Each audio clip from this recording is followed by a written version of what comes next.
కాంగ్రెస్ అంటేనే కరెంట్ అంటేనే కాంగ్రెస్ అన్నారు డిప్యూటీ సీఎం భట్టి విక్రమార్క. కాంగ్రెస్ వస్తే కరెంటు ఉండదు అని బీఆర్ఎస్ ప్రచారం చేసిందన్నారు. కానీ ఏడాదిన్నరగా ఎక్కడా ఇబ్బంది లేకుండా కరెంట్ ఇస్తున్నామని చెప్పారు భట్టి. కేసీఆర్ హయాంలో కొత్తగా విద్యుత్ ఉత్పత్తి జరగలేదన్నారు. తాము గతంలో చేపట్టిన ప్రాజెక్టులతోనే 10 ఏళ్ల పాటు బీఆర్ఎస్ కరెంటు సరఫరా చేసిందని తెలిపారు. ఖమ్మంలో పర్యటించిన భట్టి విక్రమార్క విద్యుత్ అంబులెన్స్ల ప్రారంభం సందర్భంగా ఈ వ్యాఖ్యలు చేశారు. రాకముందు కొన్ని విషయాలు చెప్పారు. కాంగ్రెస్ ప్రభుత్వం వస్తే కరెంట్ ఉండదు, మేముంటేనే కరెంట్ ఇవ్వగలమని చెప్పారు.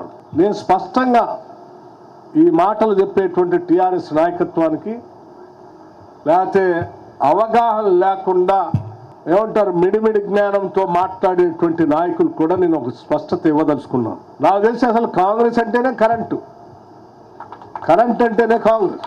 ఎందుకనంటే ఈ రాష్ట్రంలో ఆనాటి ఉమ్మడి రాష్ట్రంలో కూడా పెట్టినటువంటి ప్రతి ప్రాజెక్టు కాంగ్రెస్ పార్టీ హయాం ఆనాటి ప్రభుత్వాల హయాంలో పెట్టినవి. అదనంగా వీళ్ళు వచ్చిన తర్వాత పెట్టినవి ఏం లేవు.